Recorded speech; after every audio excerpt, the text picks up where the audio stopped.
Stories that are untold, underreported,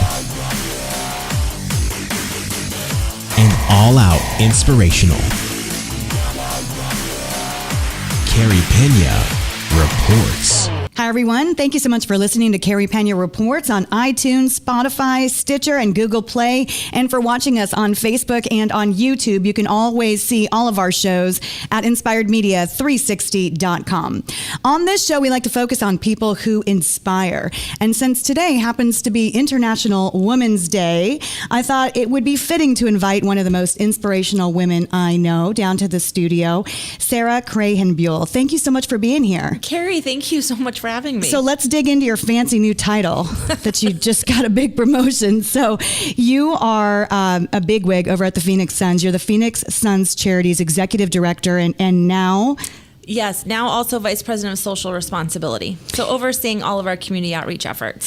So Sarah has such a great story because not only does she do amazing things with the Phoenix Suns, but you're also a huge community advocate, and you are an advocate for your son and for other children who have food allergies. This is something that is really important to you, and you've been tremendous leading this effort. Tell us first about your son's story. So my little guy, he's 3.5 years old. We had our first anaphylactic reaction when he was about 8 months to peanut butter and called 911. We then had a reaction to a couple other foods that led us down this road and this journey of learning about food allergies, something that my husband nor I had any idea how prevalent it was and what it was all about. So I had no choice but to ingrain myself in the community. And there is a large, amazing community here in Phoenix. Yes. Of parents and of individuals who live every day with the fear of food, which, is horrible. But luckily there's resources and ways to live and still be able to consume nutritious meals. And so it's become my platform. It's something I never knew anything about. I never knew anyone with a food allergy, let alone several very life-threatening severe ones. I've researched, all night long and really immersed myself into the conversation. So can you talk about when you first had that incident? Because I think a lot of folks don't understand how severe this can be. And I've reported on this over the years. And in fact, one story always stays in my mind about a little girl who was sleeping over at her friend's house and did not realize that there was peanuts in the cereal that she was eating. They did not have an EpiPen, and the results were just horrendous. She went into basically a coma that she never emerged from. Yeah, it's severe. It's not a tummy ache, although it would be terrible to live with constant tummy aches. Yeah. It's throat closure. It's shortness of breath. It's lack of oxygen to your brain. There's been quite a few cases where people become brain dead from this. Yes. It is really severe. And, to have epinephrine, and that's really my big platform, is the importance of using epinephrine. And for me and my family, bypassing Benadryl, and taking the extreme measures to save my child's life, and educate that you always have to have your EpiPen on you. Yes. And make sure that everyone around you is aware of the severity of your food allergies, so that that's the first course of action. So when the first incident happened, what happened? So when he was 8 months old, he started vomiting and got hives and was passing out. We didn't know he had a food allergy, so we did not have an EpiPen. We did call 911 immediately. They did give him Benadryl. At the time, didn't know the severity of his food allergies. So after that and learning how problematic this was going to be for my child, now we know he should have been EpiPenned. Mm-hmm. Thank goodness everything was fine. So neither here nor there, but now it's about that education piece. And do you feel concerned every time you guys go out to a restaurant? Because not everyone, they're well-intentioned, but I don't know that everyone has been educated in such a way of how serious this is. Yeah, you're right. My son has never eaten out at a restaurant. I don't foresee him eating out at a restaurant anytime soon. What all is he allergic to? Yeah, so there's the top 8 allergens. They're fish, shellfish, soy, dairy, egg, milk, did I say fin to fish? Peanuts and tree nuts. He has all of them except for soy. Wow. So and then plus he's also anaphylactic to sesame. So he has some intense allergies. Do you guys have any sense of what caused this? I mean, how did he develop this level of allergies? It's a great question that I wish I knew the answer to. Yeah. I've done a lot of reading, and there's so many ideas, antibiotics when I was pregnant, which I don't remember being on any, or antibiotics, giving antibiotics to children who are under the age of 2. I've read reports on baby wipes. I've read reports on Zantac. I mean, everything. Growing up with a child in the house. I don't have the answer. I mean, I have my best guess. My best guess is what we put into our bodies. Our bodies don't know what is a poison and what isn't, with all the antibacterial stuff and BPAs and whatever else, that our children are affected by this. What has it been like for you personally as a mother? I mean, that has to be very concerning and emotional to go through, because you're constantly worried about your son. It's terrifying. It's terrifying to leave him alone with anyone. It's terrifying when he has gone into anaphylaxis and you don't want to EpiPen your child. Yeah. It's very frightening. It is. I worry about him all the time. I worry about when I see someone, eat out of his snack bag. Well, what did you just touch? It's a constant fear, which I'm sure every parent has for their child. But yes, I'm in constant fear for him. I was reading some research. So food allergies are on the rise in the United States. Researchers estimate 15 million Americans have food allergies, including 5.9 million children under the age of 18, or that breaks down to about 2 every classroom. So this is a huge issue, and you are using your platform not only as a mother who is unafraid to use her voice, but you're using your platform at the Phoenix Suns and with Phoenix Suns Charities to help spread the word. And how are you doing that? I am so blessed to have an organization that backs its employees and will support us, no matter what our passion is, and this is mine. So I met with the Phoenix Fire Department after our second episode with my son, and we are partnering together through Phoenix Suns Charities in a grant to the Phoenix Fire Department Foundation to educate first responders on the importance of using epinephrine as a first response. And it's really exciting. I'm super excited about it.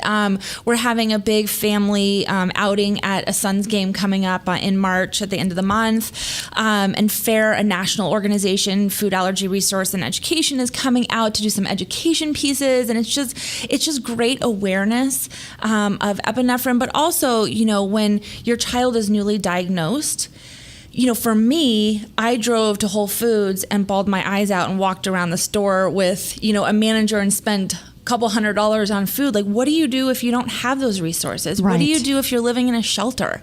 These food allergies are not picking and choosing who gets them. Right. And so I'm passionate about all of that. I'm new into this journey, but I'm super excited to be able to use the Suns brand and their resources to help make a big effort and change for these kiddos. So for you, going to epinephrine as a first line of defense, is your contention that will potentially save lives? Oh, absolutely. 100%. I mean, all of the stories that you read, especially most recently, of children having life-threatening situations, it's all... Not all, but most of it has been because they didn't have their EpiPen, as you stated earlier, or they didn't quite know what was happening, so they waited a little bit. Yeah. Or every single one of them. Our allergist says, I've never met a kid who got into trouble with the EpiPen. It was without the EpiPen that these kids run into issues. What has the reaction been to you? Because there are a lot of kids who have food allergies, and sometimes, like, my daughter has celiac, so it's gluten. I mean, thank God it's not life-threatening, but she gets horribly sick if she's exposed to gluten. And I imagine that a lot of people are really appreciative of you speaking out about this. Appreciative of the cause getting awareness, especially through the Suns and their support. My coworkers approved the grant. I mean, that's awesome, and didn't even bat an eye. Like, they were just as excited about it as I was. So yes, I mean, we're hearing from parents, thank you for hosting a night at the Suns where they get to come and meet our executive chef and learn that our arena doesn't have any peanut flour or peanut oil in the entire building. People don't come to Suns games or events in the building because they're scared. And for me, that's not okay. So we're trying to create this level of comfort that these families can. I mean, kids should be able to come to Suns game and see their favorite players.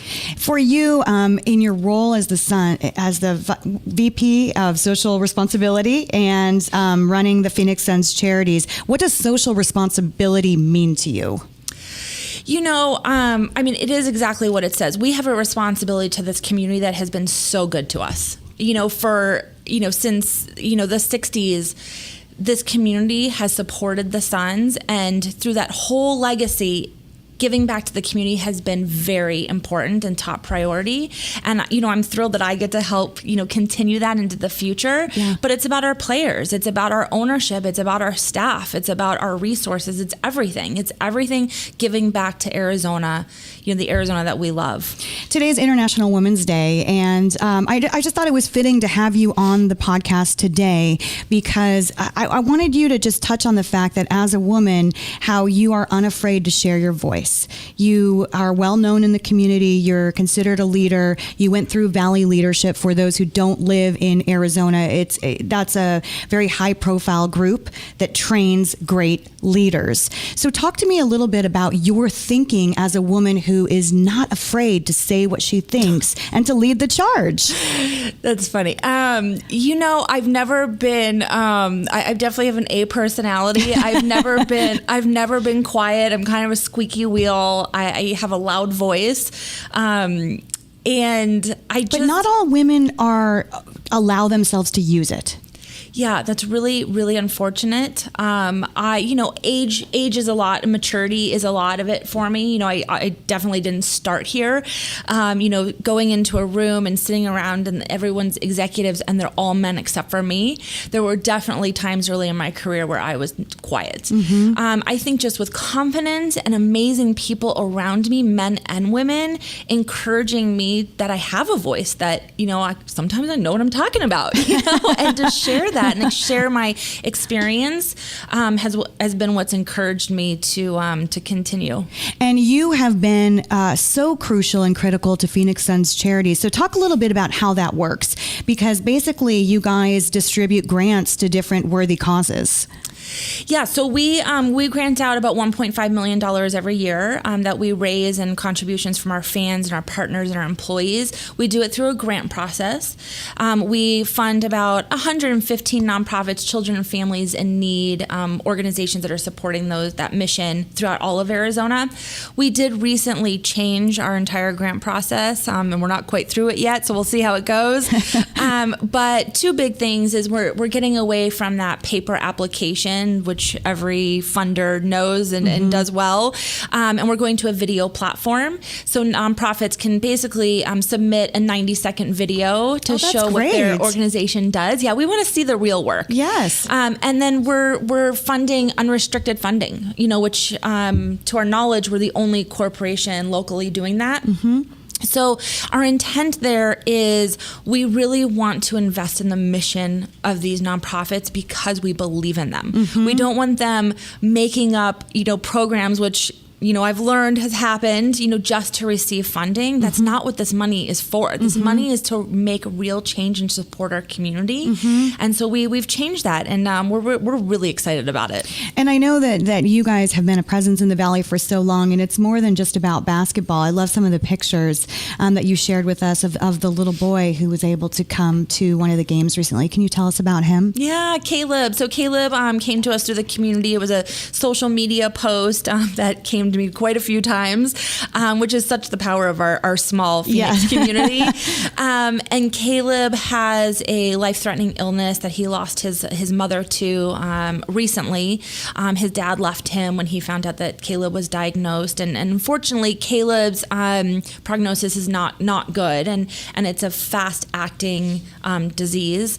But he wanted to meet Devin Booker, and Devin has a huge heart and was super excited, and it was neat, and we do these opportunities a lot. Yeah. But this one was really special. Caleb is really special. So, he came out to warm-ups, and every single player came over and said hi to him. Yeah. The gorilla came out and gave him stuff, but it was more than that. It was, Robert and the Sarver family giving him, Caleb and his friends that he was there with, his seats, his courtside seats. So, Robert moved and sat them there. It was our head of player security, Max, personally taking Caleb in his wheelchair to give him a locker room tour. It was, Davon and Mike, who are Devin Booker's managers. They went to the team shop and bought all this stuff for Caleb and personally took to them. It's just everything. It's the whole organization. It's so much more than the money and the product, like you said, on the court. This organization is just totally in love with the kids in our community. And you've worked so hard to reach the highest level of this organization. And do you feel that, it's beautiful to be successful, but when you're able to be successful and be purpose driven, that is something else altogether? There's no better job. I've done this a long time. This is my 17th season, 7 with the Suns. And really, I just said it yesterday, how am I here? How did this happen? And yes, I'm so fortunate to be where I am. And I know that you laughed when I said that you're not afraid to use your voice. But for women who are younger women who are just coming up in whatever industry, what advice do you give them to go out there and be passionate about something? I think it's really important to know what the purpose is, so what the outcome is. I've learned by listening as much as I do talking. Well, that's probably not true, but I try. We'll have to ask your colleague Carlos, who's here in the studio. He's rolling his eyes over there. It's about being thoughtful, which I think is, natural for women to be thoughtful and purposeful, but to understand that we all have a voice and to have that confidence to share it is just, and never let anyone tell you otherwise. Yeah. is just so important. Well, and you're a visionary. You see what is possible. And that's what you're doing in the world of food allergies too. You saw what was possible and you figured out how to make that happen. Because it's one thing if we think up an idea, like let me talk to Phoenix Fire. You are a visionary because you're able to link those things together. What was their reaction, Phoenix Fire, when you brought this idea to them and really made it happen? I didn't expect the overwhelming response that I got. To be honest, I was going to them with, I think there's an issue here. And who am I to the Phoenix Fire Department? I should not be pretending like I know anything about their business. And they were all ears and open and excited to partner and excited that any company or mom would be that passionate about their work. They were open arms and they were constantly. I met with Doug Mummert first. He's great. He's great. I love Doug. Yes, he's president and CEO of the Fire Department Foundation. He was like the next day he emailed me and had me set up with the medical director, Dr. John Gallagher, who met with me 2 weeks later. It was like they didn't stop. They were just excited that a light was being shone on what they were doing. What is your hope? Because you are a visionary, you never stop at just one thing. What is your hope in terms of your work and your ability to reach people in the food allergy community? Is it advocacy? Is it research? What is your greater goal? That's a great question. Because I'm so new into it, I'm not quite sure that I know what avenue I'm going to end up down. Yeah. Right now, it is around the use of the epinephrine and making sure that people understand the severity of it. Yeah. That this isn't a rash. It's much more severe than that, and constantly having in your mind that my child needs to be placed in a safe environment. But then that other piece, we ended up getting into feeding therapy through Southwest Human Development because a lot of the proteins and eggs and avocado that other kids were eating, we were not. And our feeding therapist has a little boy who had feeding issues or food allergies, and their parents didn't know what to feed them that was safe. He was only eating Skittles and had rotted out all of his teeth. Wow. That is absurd. Yeah. And it's so easy to walk into any grocery store and find safe foods, but if you don't have the resources to know that, it took me months. Yes. Months of research. Do you still feel that there are people out there who doubt the extent of food allergies, like, that this is kind of a made up thing? 100%. 100%. So, shining a light on that piece of how severe it is really important. And what do you hope by sharing your son's story that you'll be able to accomplish? Because it's really, when you put a face out there, especially your little cutie's face, he is cute. And you say, like, look, this is what we're facing. Like, he could die. That's right. If he eats the wrong thing. What do you hope to accomplish by sharing your personal family story? Because that's not always easy. You're making yourself vulnerable in doing that. But I have to. I have no choice because he could die. So I need people to understand. And luckily, my family, my friends they're always worried and so conscientious of everything. But I need it to be more than that. I need it to be his teachers and his peers. So yeah, it's the whole backbone of this. Does it worry you that he will never be able to live a quote unquote normal life? Or is it your hope that we will get to the place where people have enough and a deep enough level of understanding that he can go and navigate without constantly being worried?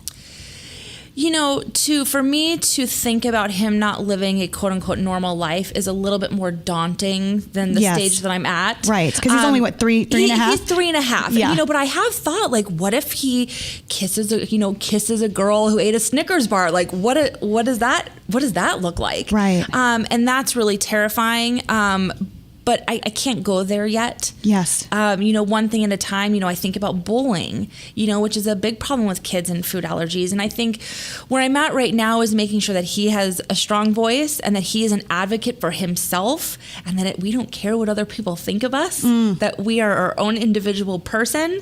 And that's where I'm at, is raising a child that isn't going to have huge anxieties around because that's a real thing too, around eating, but can really embrace his challenges. Just one final question on that. So when you say that there's bullying around that, so kids bully other kids because they can't eat certain things? Oh yeah, sure. There's stories of kids, throwing peanuts at a kid who has food allergies. There's, peanut-free tables, in the lunchroom. So they're really kind of setting these kids aside, which, some kids, they have to. I get that, but yeah, it's a problem. And where can people find out more about the great work you guys are doing over at the Phoenix Suns and all your fancy titles? Yes. So SunsCharities.org is a great place to start. That's our website, and has the new grant process up there and, all of our goodness. By the way, I have to say, for those who don't know, Robert Sarver is the owner of the Suns, or you guys call him managing partner. This is his official title. So I interviewed him recently, and he's actually a big softie.